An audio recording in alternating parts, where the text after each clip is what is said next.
Pesan saya buat Bang Egy, jangan tantang-tantangi saya. Apa yang lakukan akan kami selesaikan, apapun resikonya. Kalau Bang Egy nggak berani, ngakui aja kalau Bang Egy penakut. Setiap ada isu menyatakan Bang Egy Trimong, saya selalu bantah. Nggak mungkin saya tahu Bang Egy, nggak mungkin. Saya WA lah, Bang, mohon maaf nih izin, saya mau nanya, isu yang beredar nih, Abang terima. Ada isu terima uang, bener nggak? Ini saya sama Kimung, saya sampai kirim foto Kimungnya sebesar 50 M. Setelah itu dia balas saya, kamu jangan fitnah saya, harus buktikan, kamu bertanggung jawab. Lah, saya ini kan nanya, minta klarifikasi supaya saya dapat saya bantah nih isu yang beredar. Tapi dengan jawaban dia seperti itu, saya jadi curiga. Ada isu lagi, katanya ada tawaran mobil supaya nggak jalan nih, 350 juta dari Partai Coklat. Saya menyatakan ke Bang Egy, Bang, ini ada pernyataan dari kawan kita kalau dia ikut terlibat pembuatan ijazah palsu Jokowi di Pasar Pramuka. Di Pasar Pramuka. Dan dia bilang malah menyatakan saya nggak pernah ketemu dengan orang ini. Padahal orang ini bertiga telah mengakui kepada saya telah bertemu Egy di rumahnya di Bogor untuk membongkar ini, memberitahu kalau ijazah itu dia membuat bersama Eko di sini. Oleh karena itu di acara ini saya minta Eko Sulistyo klarifikasi. Kita tahu Pak Jokowi.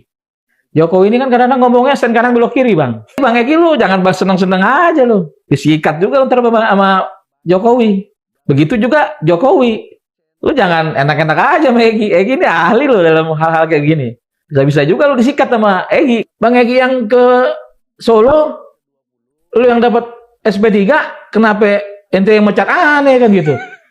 Kan lucu gitu loh. Aturan yang marah saya, kami yang marah. Akan mereaksi beberapa video tentunya di ijazah palsu Jokowi yang sudah kelihatan kepalsuannya, tapi hukum di Indonesia masih saja melindungi seorang Jokowi. Sungguh miris sekali guys ya. Nah ini guys ya, salah satu tersangka kasus ijazah Jokowi, Rustam Effendi, curigai Egy Sujana dapat 50 miliar. Waduh. Ini mengerikan sekali guys ya. Apakah bener ya kan? Oke, bagaimana videonya kita reaksi bareng biar nggak gagal paham. Oke, kita lanjutkan guys.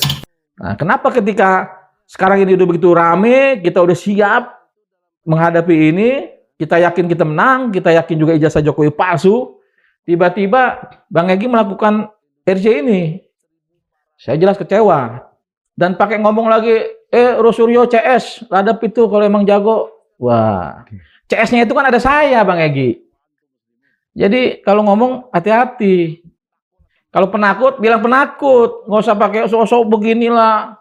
Adis apa dibawa ke kita. Aduh, capek model begini, Bang.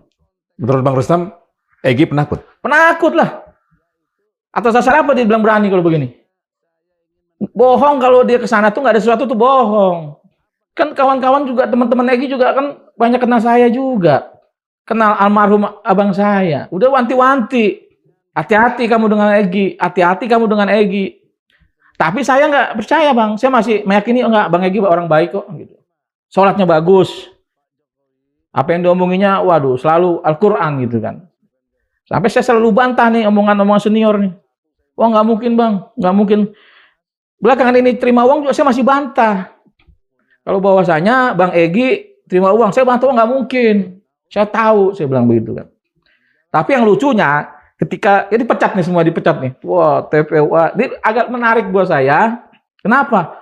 Udah dia yang ke Solo, dia yang melakukan sampai di SP3. Pas pulang kita dipecat. Artinya Bang Egy ini apa nih di kepalanya, saya bingung. Harusnya yang pecat tuh saya, kami nih yang pecat Bang Egy. Besok kita pecat tuh Bang Egy. Bang, ini ada pernyataan dari kawan kita kalau dia ikut terlibat pembuatan ijazah palsu Jokowi di Pasar Pramuka. Di Pasar Pramuka. Seharusnya kalau memang Bang Egy benar-benar mau membongkar ijazah ini, dia responnya bagus dong. Tapi ketika saya WA begitu, dia seolah-olah kayak nggak mau tahu gitu loh. Dan dia bilang malah menyatakan saya nggak pernah ketemu dengan orang ini. Padahal orang ini bertiga telah mengakui kepada saya telah bertemu Egy di rumahnya di Bogor untuk membongkar ini, memberitahu kalau ijazah itu dia membuat bersama Eko di sini. Dan dia memberitahu saya kalau dia tidak pernah ketemu. Nah, dari situlah saya mulai melihat ada sesuatu yang nggak bener ini gitu. Artinya ini Bang Egi lu jangan seneng-seneng aja lu. Disikat juga ntar sama Jokowi. Kan gitu. Begitu juga Jokowi. Lu jangan enak-enak aja sama Egi. Egi ini ahli lo dalam hal-hal kayak gini. Bisa-bisa juga lu disikat sama Egi kan gitu kan. Dengan dilakukan SP3 ini, justru saya malah meyakini ijazah Jokowi itu memang palsu. Bagaimana saya bisa meyakini? Lobby-lobby ini kan menurut saya ini melemahkan perjuangan. Kenapa dia harus melemahkan perjuangan? Karena pasti ada yang disembunyikan.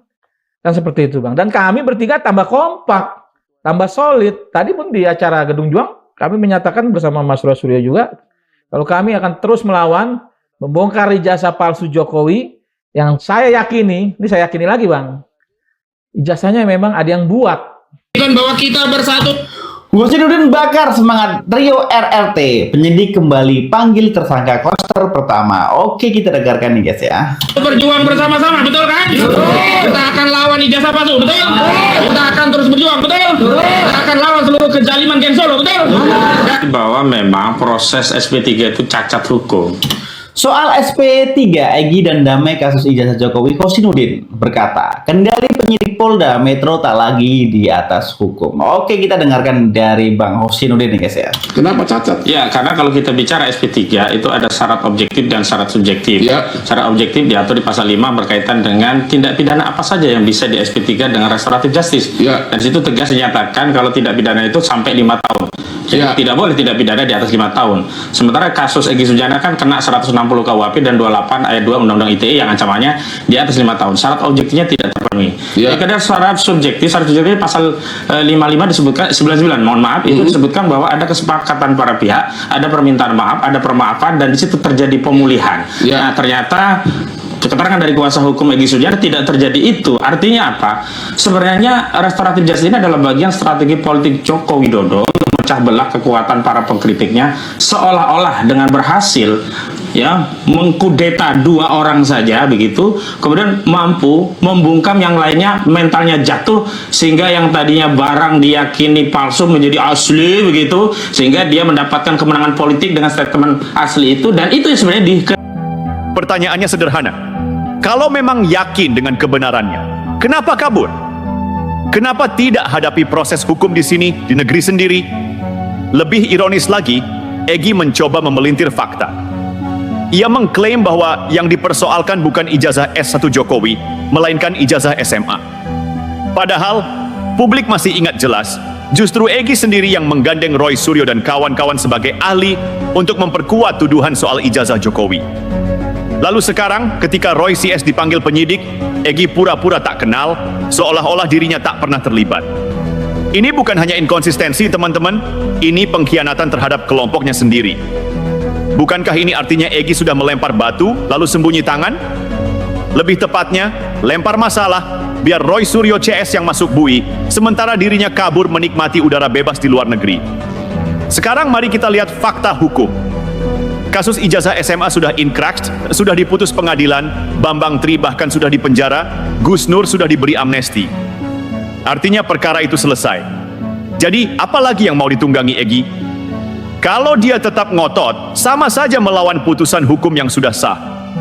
Dan disinilah terlihat, manuver Egy Sujana hanyalah akrobat politik murahan, bukan perjuangan atas nama kebenaran. Sementara itu, gaya retorika Suginur juga ikut dipertontonkan ke publik. Dengan lantang, ia minta infak jutaan rupiah per orang, lengkap dengan bonus foto bareng dan nomor HP pribadi. Seolah-olah dakwah dijadikan ladang bisnis, dengan jemaah sebagai objek yang diperas secara halus. Retorikanya memang menggugah emosi, tapi kalau kita cermati, ini bukan semangat pengorbanan, melainkan permainan kata untuk memancing dompet umat.